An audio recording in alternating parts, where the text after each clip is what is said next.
All right, let's take a look at evaluating expressions for a given variable. And you're going to have to apply the order of operations, and we'll stick with just positive numbers for these examples. All right, so you're always going to want to look and see what each of the variables is represented by. So in this one, evaluate each expression if x is 2, y is 3, and z is 4.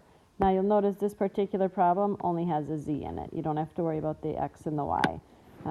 What I would always start with is rewriting it, including everything except for you're going to replace the variable with whatever it represents, whatever number it is. So z equals 4, so instead of writing 20 divided by z, I'm going to do 20 divided by 4. All right, so now I have a new problem, and I've eliminated my variables, but I have to make sure now that I'm paying attention to order of operations.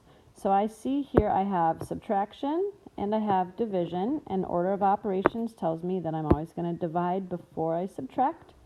So I'm going to start here and do 20 divided by 4, and I get an answer of 5, and then I'm just going to bring down the rest of this, and I have 40 minus 5 is 35, and that's my answer for that one.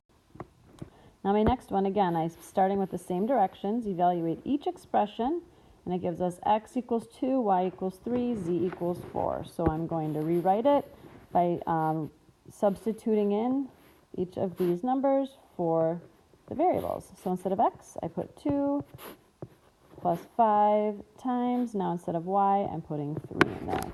And now you can see I have an expression that I can solve using order of operations. So again, I have addition and multiplication. We know multiplication comes first. 5 times 3 is 15. And now I can go back and add this 2 on. 2 plus 15 equals 17, and that's my final answer. All right, again, for all these examples, you're going to see I just started with the same values of x, y, and z to keep it simple for this. Again, the expressions get a little bit more complicated, but the process is the same.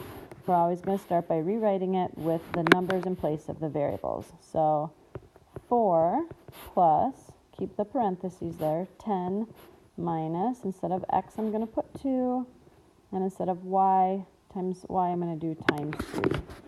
All right, now I really need to be careful here because I see that I've got addition. I have parentheses that include subtraction inside, and then I've got multiplication. And we know now we always want to start with parentheses first with order of operations or any other grouping symbols. So 10 minus 2 is 8. All right, I'm going to bring that down. Oops, I don't even need my parentheses there. And then I can drop down this 4 plus, and then over here I have times 3. I'm going to just bring that right down. So I have a new expression, 4 plus 8 times 3. Again, following that order of operations, I know that I need to do my multiplication before I do my addition. So I'm going to do 8 times 3 first, and I get 24, and then I drop down 4 plus, and leaves me with an expression of 4 plus 24, which is 28. And there's my simplified expression for that one. All right, a couple more examples here. This one we included an exponent. But again, that initial step is the same. Rewrite it, putting the numbers in place of the variables. So 4 times y squared is 3 squared plus x. X is 2. All right, now we've got multiplication, we've got exponents, and we've got addition. So order of operations start with parentheses or any grouping symbols. We don't have any of those. Then we go to exponents. So we have this 3 squared.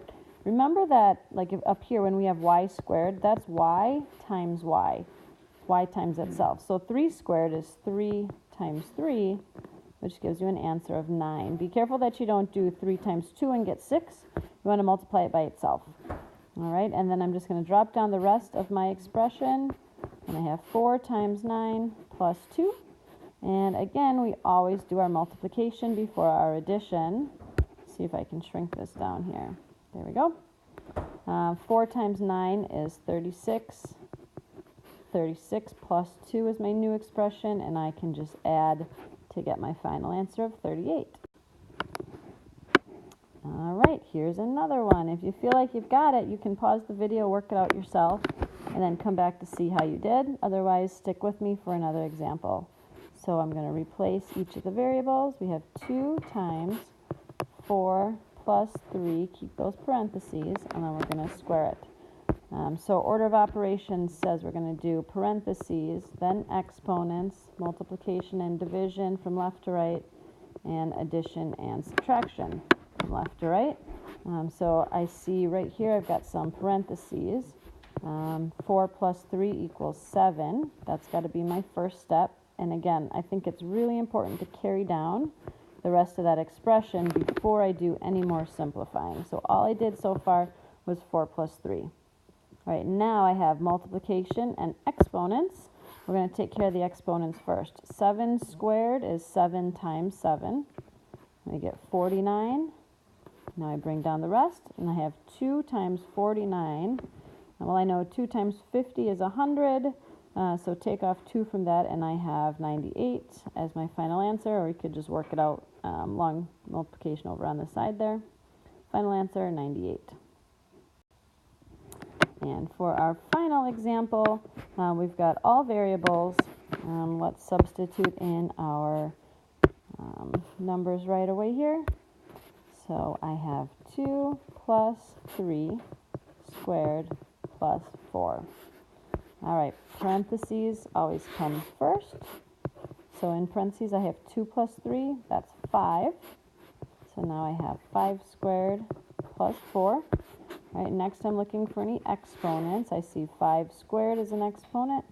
5 times 5 equals 25. All right, and then I bring down my plus 4, and I don't have any multiplication or division, and now I can move to addition and subtraction. And so I have 25 plus 4, which equals 29, and that is my final answer. All right, if you have any questions about this, be sure to follow up. Thanks for watching.